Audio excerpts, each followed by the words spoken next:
I'm going to go over how to properly wire an outlet.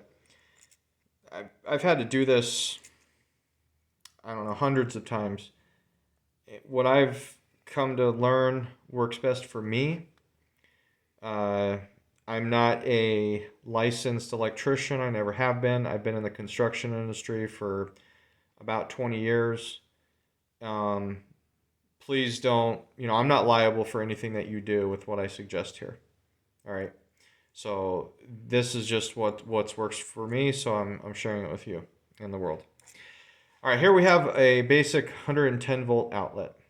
A lot of these principles will apply for other outlets, um, where you have the terminals on the sides like this. For some 110 volt outlets that take 14 gauge that are 15 amps, there are holes in the back, but I'm not going to be going over that type of outlet. This is going to be for like a 20 amp outlet or even a 14 amp outlet, but or sorry, 15 amp outlet. But we're just going to go over how to wire it up at the terminals on the sides. So the first thing to note here is that any outlet or these type of outlets, three-prong outlets for 110 volts, you're going to have an elongated side and you're going to have a shorter side. Okay, so you can see that this is much taller. And then, of course, you've got your ground here. All right. They usually color code these outlets so that the gold side is the short side. And this is where you would put black. This is your black wire. The taller side has screws that look like they're zinc coated, not brass. And these screws, this is where your white wire goes. And I like to think about this like you always want to have a larger return path to ground or neutral. So that's why this side's bigger. So your bigger clear side with the metal looking is your white. And then your smaller brass side is black. When I have a Romex wire that I'm working with here, if it's like, let's say like this is an outlet box and you got your wire coming in, poking out of the wall, I usually like to have scissors available. Tin snips work as well. And I wanted to throw this video together real quick, so I didn't want to bother looking for my scissors. Need to organize my garage here. But you basically just run your scissors or tin snips up the Romex. And, once you get to where you have enough wire that you can pull out of the sleeve, then you can start pulling it back like that. I'm just gonna snip this off. Okay. And there's some paper here. You can just pull that off with your hands or whatever. All right, so again, we have our outlet here, and ground and neutral are on the same side, so we'll have those on the same side. Okay. And now what we need to do is we need to cut the appropriate length off the end of our wire. So you always want to have your wire turning around the direction you're going to turn. So righty-tighty, lefty-loosey. Because I'm going clockwise, I want to have the wire wrap around. It's going to come in from the back, so I want it to wrap around clockwise. That way when I tighten it, it'll help pull that wire around. If I had the wire going around counterclockwise, when I turn this clockwise to tighten it, what'll happen is it'll actually start to back the wire out. So we don't want to do that.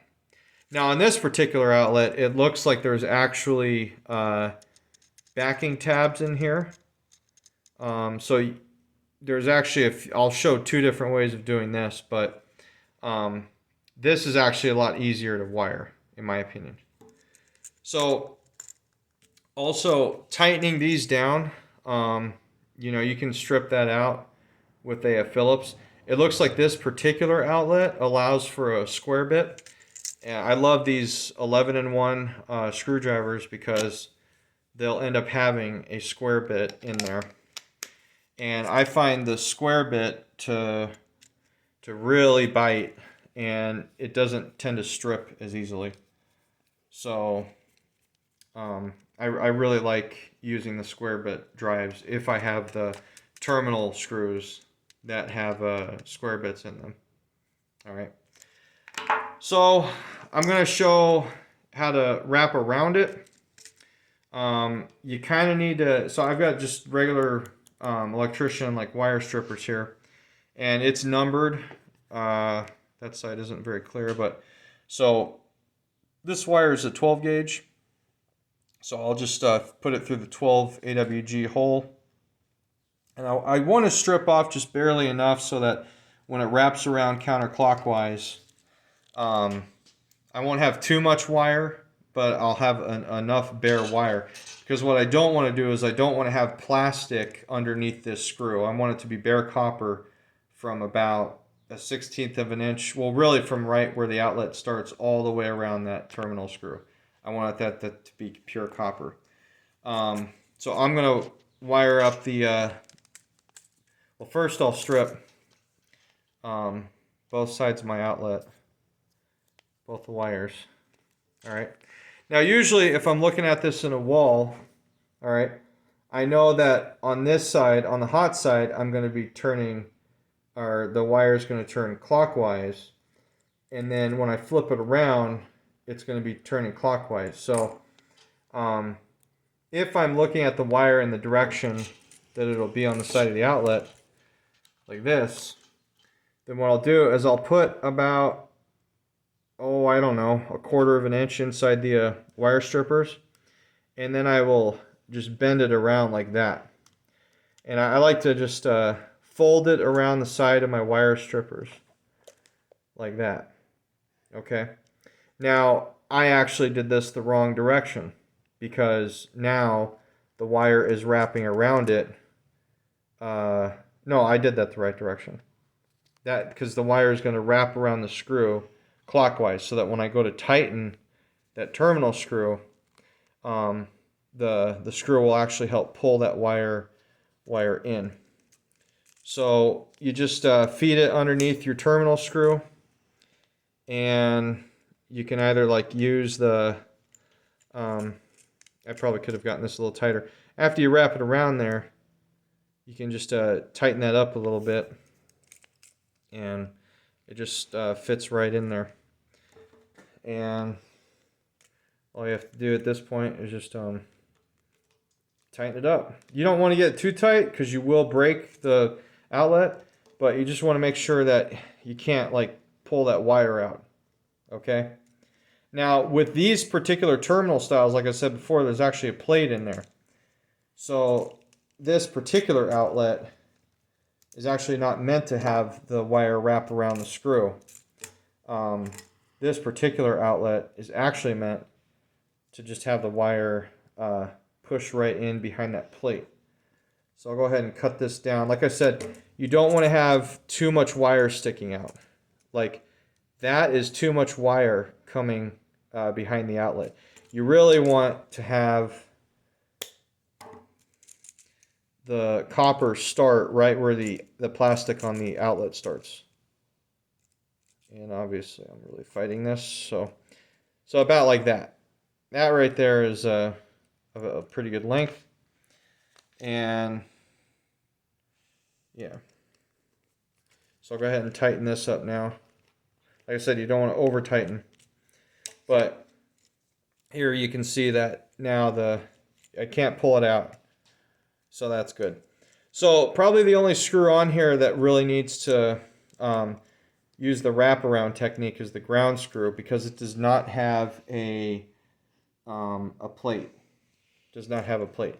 So again, I'll take my wire strippers, and I want to bend this in a counterclockwise direction with the screw. So I'll get about 1/4 of an inch in the wire strippers, and then I'll just bend it around my wire stripper sideways and tighten that up a little bit.